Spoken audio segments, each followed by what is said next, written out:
At first glance, nothing seemed out of place at Wellington Crest Academy. The corridors gleamed with imported marble, sunlight filtered through leaded glass windows, and the hum of luxury SUVs dropping off their elite offspring filled the air like background music. Students strutted through the halls in tailored uniforms, their names echoing legacies printed in the alumni hallways names that opened doors at country clubs, Ivy League schools, and boardrooms. But in the front row of Mrs. Langford's literature class sat a boy who didn't quite fit. Or at least, that's what they whispered.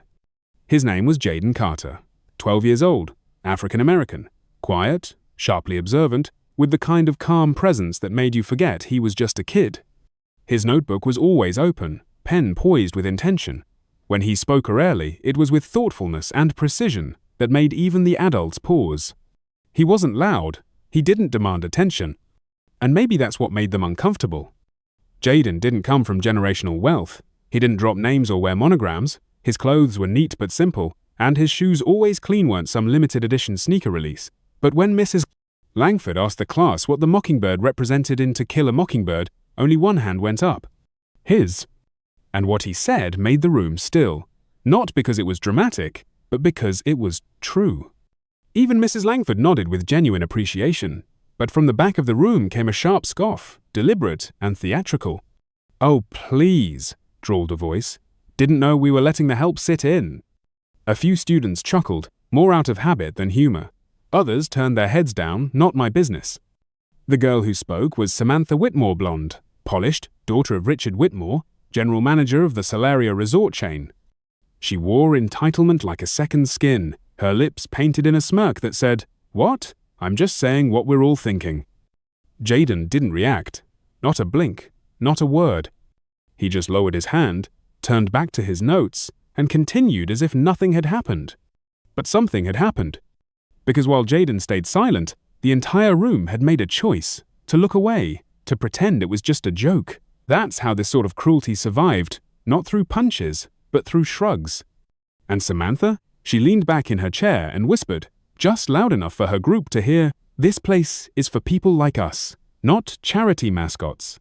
No one corrected her, no one challenged her, not even the teacher, whose silence was the most deafening of all. Jaden wasn't surprised. This wasn't new, it had just moved from subtle to spoken out loud.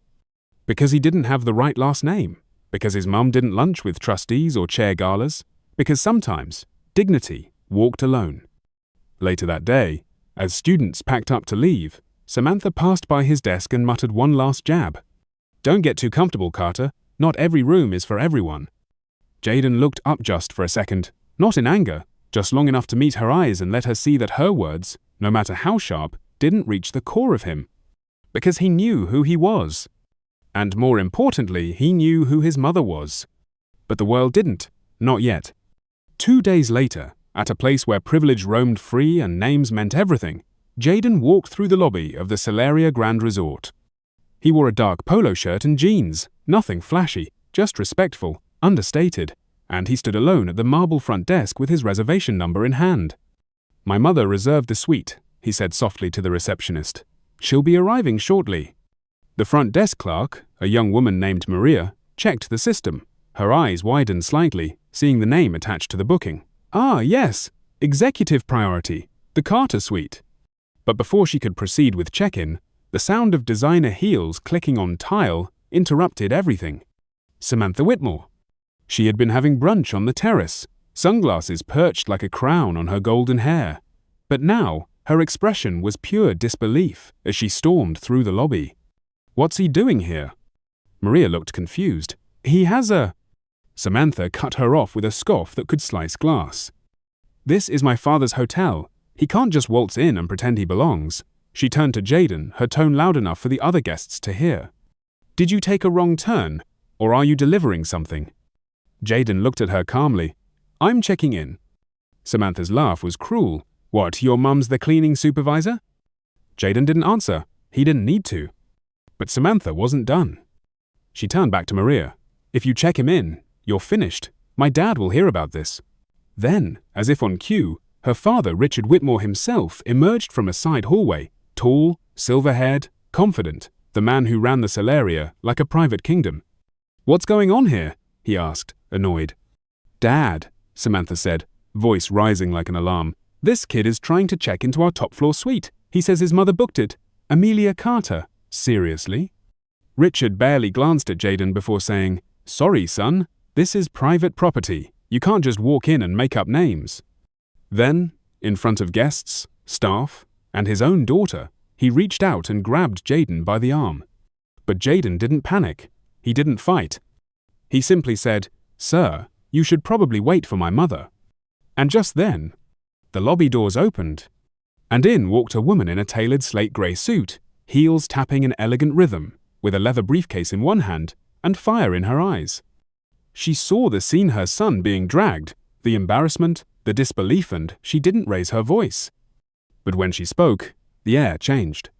Take your hand off my son. The entire lobby froze. Staff, guests, even the bellhop paused mid-step. The chandelier above seemed to hold its breath. And Richard Whitmore, still clutching Jayden's arm, turned toward the voice that had cut through the air like a blade. There, in the center of the room, stood Amelia Carter, poised and calm in a way that made her seem taller than the ceiling allowed. Her grey suit caught the light like brushed steel, and her eyes didn't blink. Take your hand off my son. For the first time in years, Richard faltered, his grip loosened, his mouth opened no words. I didn't know, he said, barely above a whisper. You're Mrs. Carter? Amelia reached into her briefcase and produced a black leather badge holder. She flipped it open with one fluid motion, revealing a silver-embossed emblem and card. Amelia Carter, Chief Executive Officer, Carter Legacy Hotels. I am. And you just publicly laid hands on a Childen, your employer's son, without asking a single question. The temperature in the lobby dropped 10 degrees. Maria, the receptionist, looked mortified. The concierge stood frozen. Samantha's face had gone ghost white. Amelia stepped closer, not rushing. She didn't need to. Every step she took was heavy with authority and restraint. She turned to Maria with a soft, clear tone. Would you kindly confirm whether the Carter suite is booked under my name? Maria, hands trembling slightly, typed into the system. The screen glowed back. Yes, ma'am. Amelia Carter, executive tier, flagged for priority check-in, early arrival noted. And is there a comment regarding early arrival for Jayden Carter? Maria nodded quickly. Yes, pre-cleared, full concierge access. Amelia turned her gaze back to Richard. You manhandled a paying guest, my son, and you didn't even ask for a name. You saw a young black boy standing alone at your front desk, and you decided that was a threat. Richard swallowed hard, trying to find footing. Mrs. Carter, with all due respect. No, she interrupted, still calm. You don't get to say with all due respect when you just disrespected everything this company claims to stand for. Samantha suddenly spoke up, her voice cracking but still defiant. He looked like he didn't belong, that's all. I was trying to help. Help? Amelia turned slowly. Help who, exactly? Samantha opened her mouth, then closed it again. She had no answer. You used your last name to threaten staff, Amelia continued, now facing her. You lied. You tried to get a child removed, not because of behavior, not because of policy, but because you assumed that someone who looks like him couldn't possibly have a place here. Amelia's voice never rose, but the stillness around her gave her words more weight than a shouted lecture ever could. Then she looked toward the assistant general manager, who had quietly stepped into the scene, unsure whether to intervene. In my absence, this man represented our brand, and today he chose bigotry over professionalism. Effective immediately, Richard Whitmore is relieved of his duties. His access to hotel systems is revoked. Security will escort him to retrieve his personal items. A formal termination letter will follow. A loud, audible gasp rippled through the lobby. Richard stumbled back a step. Amelia, please. But she didn't even look at him. She turned to the head of security who had just arrived at the edge of the scene. Escort Mr. Whitmore from the building. No need to embarrass him further. Be more courteous to him than he was to my son. The security officer nodded and stepped toward Richard, who looked completely undone, his authority gone, his legacy crumbling in real time. As the guards gently guided him toward the back hallway, Amelia turned back to Maria. Please check my son into the suite, and thank you for not making this worse than it already was. Maria gave a small, grateful nod. Yes, ma'am, right away. Amelia looked down at her son. Jaden hadn't moved. His hands were still at his sides, his eyes level with hers. "Are you all right?" she asked softly, a hand gently brushing his shoulder. He nodded, steady. "Yeah, I'm used to it." Those 4 words hit her harder than any insult ever could. "I'm used to it." Amelia exhaled, knelt briefly to his level, and whispered, "Not anymore." They walked together toward the elevator, every head in the lobby watching them, but this time no one saw Jaden as an intruder. They saw a boy who had endured humiliation with grace, and a mother who had responded with quiet, surgical justice. Samantha stood off to the side, her posture no longer smug, her gaze bouncing from guests to staff, trying to read what this meant for her. But it didn't take long to find out. Later that afternoon, a corporate announcement was posted in the staff wing and emailed to all Solaria personnel. Richard Whitmore's termination was official. His daughter's abuse of power was documented, and an internal review of nepotism policies across all Carter legacy properties was launched. It wasn't just a firing. It was a reckoning. By Monday morning, the echoes of that afternoon at the Solaria Grand Resort had spread far beyond its marble walls. Richard Whitmore's dismissal wasn't just whispered about, it was posted on corporate bulletins, forwarded in internal memos, and dissected in quiet office corners from San Diego to New York. After years of arrogant entitlement and unchecked behavior, the fall of the Whitmore name struck a nerve across the Carter Legacy Hotels network. It had always been an open secret that Richard ran his properties like a monarchy, hiring friends, promoting people who shared his last name, silencing complaints with charm, fear. But no one had expected the reckoning to come so swiftly, or so publicly. Within 48 hours, Richard's severance package was frozen, access to executive portals revoked, private security footage of him grabbing Jaden was submitted to legal. The labor union requested a formal investigation. Former staff began coming forward with accounts of quiet racism, preferential treatment, and policies that subtly excluded the wrong kind of guests. Richard, once greeted with applause at industry conferences, now couldn't get his calls returned. As for Samantha, her world crumbled in slow, visible stages. The luxury condo overlooking Lakeview Park? Gone. The building was under corporate lease, and the company wanted its keys back. Her mother, blindsided and furious, packed their belongings into storage within a week. Samantha's private school tuition was cancelled mid-semester. Her father's employment had covered everything: books, travel programs, even the international music tour she had bragged about in class. Now, there were no extensions, no apologies. Just a thin letter in a white envelope telling her to return her uniform and clear out her locker. She didn't even get to say goodbye. She left Wellington Crest in silence. The same hallway where she once ruled with sarcastic grins and passive-aggressive jabs now seemed narrower, colder. Her friends, unsure whether to support her or distance themselves, chose the safer path: avoidance. She sent a few messages to her group chat. No one replied. By Friday, she stood in the front office of Thomas Edison Middle School, holding a manila envelope with trembling hands. The carpet was frayed. The paint on the walls was chipped. No one knew her last name here. And for the first time in her life, she had to wonder what it felt like to be judged by nothing but yourself. Meanwhile, back at Wellington Crest, Jaden Carter didn't mention a word about what had happened. He walked the same halls, Saturday in the same seat, read the same books, but something had changed, and not just in how others looked at him.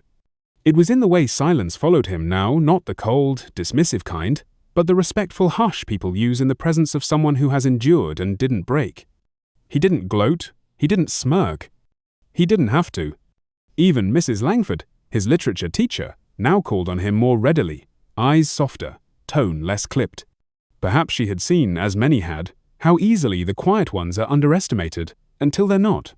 One afternoon, a boy from the back row who used to chuckle at Samantha's joker slipped a folded note onto Jaden's desk. "What you did? How you handled it? That was brave. You're a better man than I'd have been." Jaden didn't respond, not out of pride, but because he didn't need praise. The moment wasn't about glory, it was about something deeper. Dignity. At the Solaria Resort, things changed quickly. New training programs were launched, mandatory courses in racial bias, dignity in service, and leadership accountability. Not because of PR panic, but because Amelia Carter refused to let her company drift into hypocrisy. She didn't wait for a press scandal to force change. She demanded it before the cameras ever caught up. Maria, the receptionist who had hesitated under pressure but hadn't lied, was promoted to floor supervisor. Her detailed report had helped confirm the timeline of events and ensured staff protections would be embedded into policy going forward. When Amelia personally handed her the promotion letter, Maria's voice broke as she said, "I was afraid, but I wanted to do what was right." Amelia simply replied, "You did, and that's how we build better." But the biggest change wasn't in the policies. It was in the energy.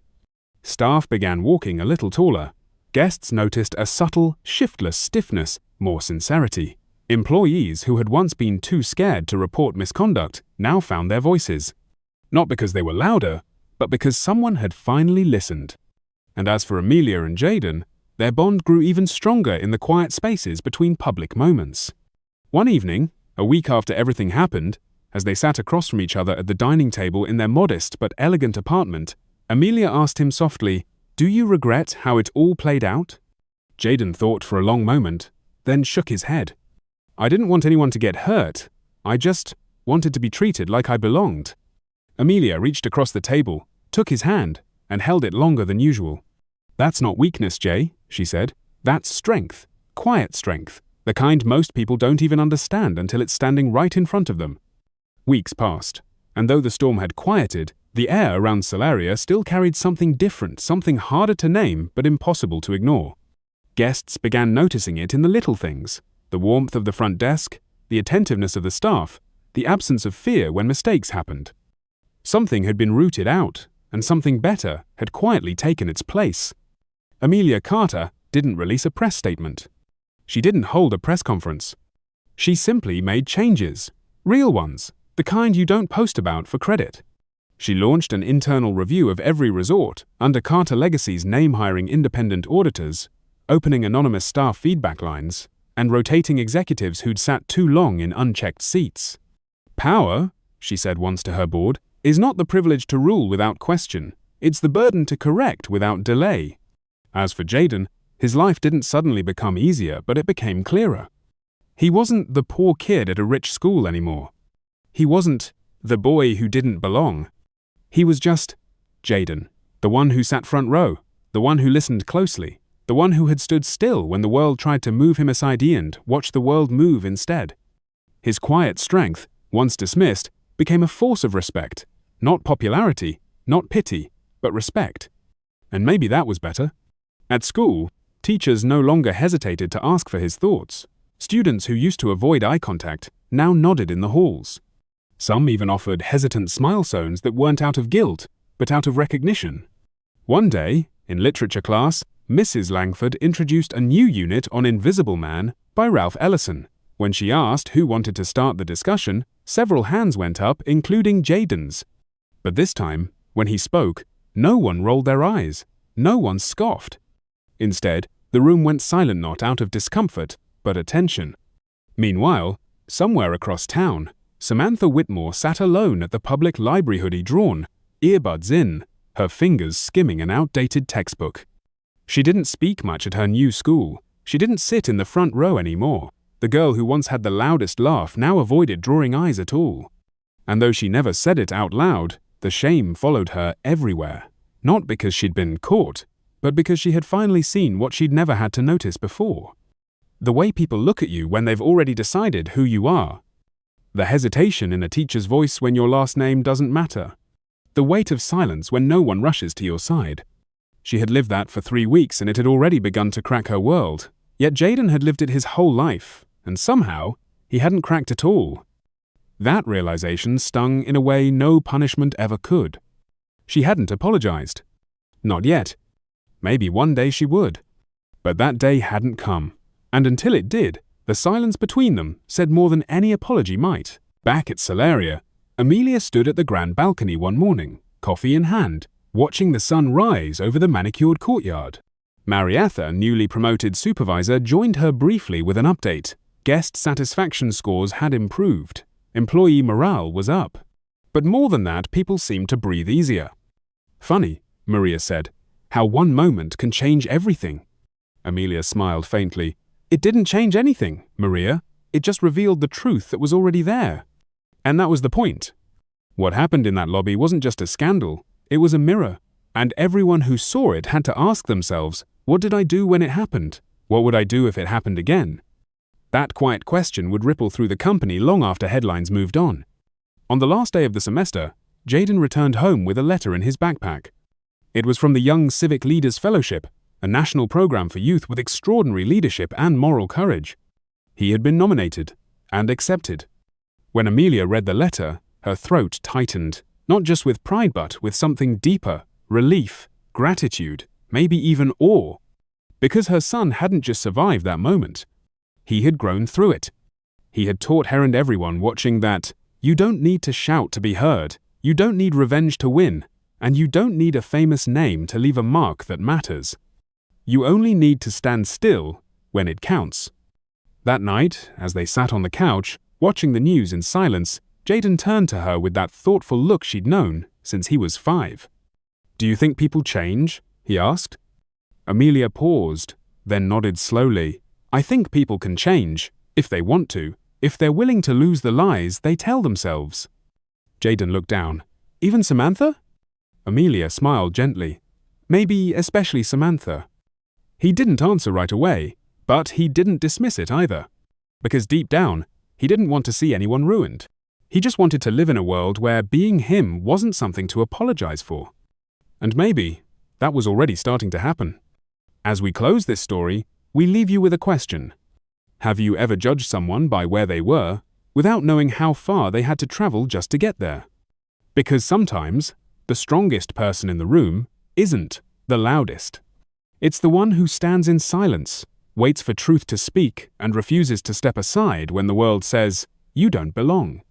And when that person turns out to be someone you tried to erase, the only thing left is to listen.